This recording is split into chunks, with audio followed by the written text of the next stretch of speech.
ಕರ್ನಾಟಕದಲ್ಲಿ ಸಚಿವ ಸಂಪುಟ ವಿಸ್ತರಣೆಯ ಸರ್ಕಸ್ ಮಧ್ಯದಲ್ಲಿಯೂ ಸಹ ಕುಂದಾನಗರಿ ಬೆಳಗಾವಿ ಜಿಲ್ಲೆಯನ್ನು ವಿಭಜನೆ ಮಾಡ್ತಕ್ಕಂಥ ಸದ್ದು ಈಗ ಹೆಚ್ಚಾಗ್ತಾ ಇದೆ.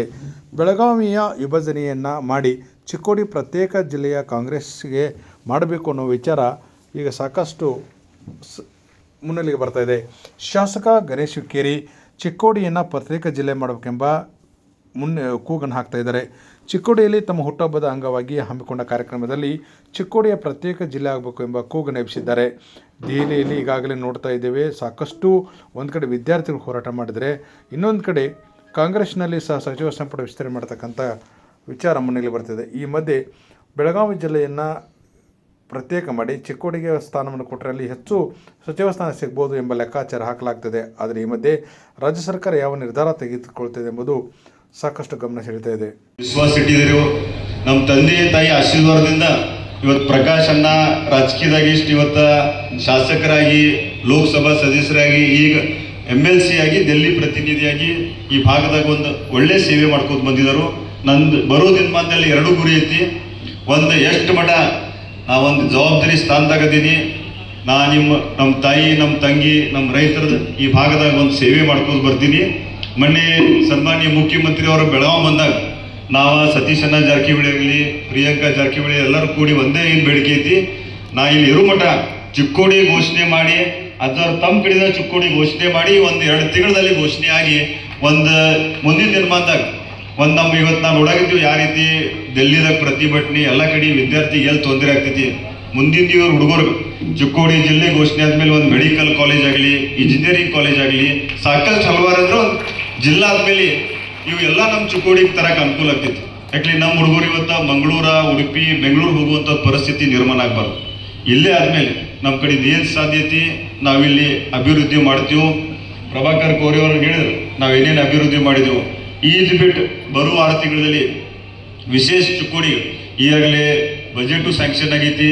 ನನ್ನ ಪ್ರಕಾರ 50 ಲಕ್ಷ ರೂಪಾಯಿದಾಗ ಬೋರ್ವೆಲ್ ಸುಮಾರು 18 ಬೋರ್ವೆಲ್ ಇಲ್ಲಿ ಡ್ರಿಲ್ ಮಾಡಿಸಿದೆವು. ಕುಡಿ ನೀರು ಎಲ್ಲೆಲ್ಲಿ ಬಾವಿಗಳು ಎಲ್ಲಿ ಸುಧಾರಣೆ ಮಾಡಬೇಕಾಗಿತ್ತು, ಬಾವಿಗಳು ಸುಧಾರಣೆ ಮಾಡಿದೆವು. ಇನ್ನು 20 ಕೋಟಿ ರೂಪಾಯಿ ವರ್ಕ್ ಟೆಂಡರ್ ಆಗಿ ಇನ್ನೂ ಕೆಲಸ ಆಗಬೇಕಾಗೈತಿ. ಸುಂದರ ಚಿಕ್ಕೋಡಿ ಯಾಕಂದ್ರೆ ಇಲ್ಲಿ MP ಅವರ ನಾವು ಕೂಡಿ ಮುಂದಿನ ದಿನಮಾನದಾಗ ಈಗ ಹೇಳಿದ್ರು ಕೋರ್ಟ್ ನಿರ್ಮಾಣ ಆಗಲಿ, ನಮ್ಮ ಸರ್ಕ್ಯೂಟ್ ಹೌಸ್ ಆಗಲಿ, ಟ್ರೀ ಪಾರ್ಕಿಂಗ್ ಮತ್ತು 2 ಕೋಟಿ ರೂಪಾಯಿ ಸ್ಯಾಂಕ್ಷನ್ ಮಾಡಿದೆವು.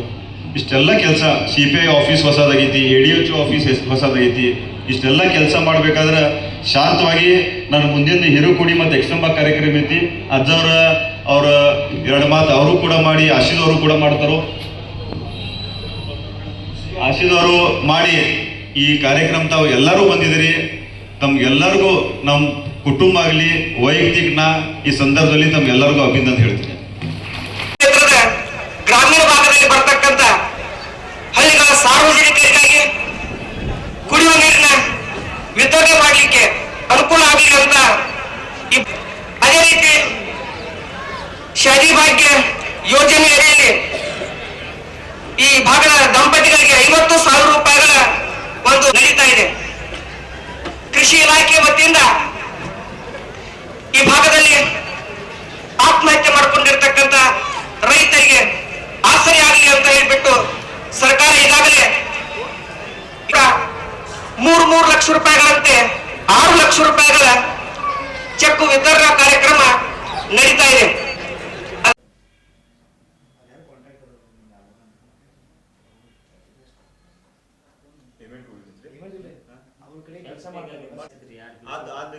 ಬಟ್ ಇವ್ರ ಈ ರೀತಿ ಮಾಡಾಕತ್ರು ಮಾಡಿಸ್ರಿ, ಇಲ್ಲಾದ್ರೆ ಏನಾಗ್ತೈತಿ ಮನಿ ಕಟ್ಟೋರ್ ಹಿಂಗೆ ಮಂದಿ ಪಾಪ. ನೀವು ವಿಷಯ ಮಾತಾಡ್ಲಿಕ್ಕೆ ಸ್ಟ್ಯಾಂಡಿಂಗ್ ಕಮಿಟಿ ಅಧ್ಯಕ್ಷ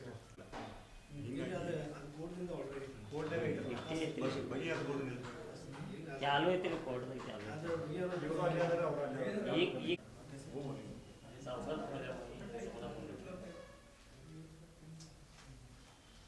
ಚಿವರಿ ಬಾರಿ ಹೇಳ್ತೇನ್ರಿ ಅವ್ರಿಗೆಲ್ಲ ಫಸ್ಟ್ಗೆ ಅವ್ರ ಕಡೆ ಅವ್ರು ಯಾರು ಸಾಹೇಬ್ರು ಮತ್ತು ಜನ ಇಬ್ರು ನಮ್ಮ ಕಡೆ ಭಾಳ 14 ಮಸೀದಿ ಇದಾವ್ರಿ. ಊರಾಗಿದೆ ಕರುಷಿ ಲೇಟ್ ಆಗ್ತೈತಿ, ಹಿಂಗಾಗಿ ಅಲ್ಲಿ ನಿಮ್ಮ ಸರಿಯಾಗಿ ನೀವು ಹೋಗಿದ್ರೆ ಈ ಕಡೆ ಬಂದ ಹೋಗೋದು 2 ನಿಮಿಷ ಮುಗಿಸ್ಕೊಂಡು ನಾನು ಆ ಕಡೆ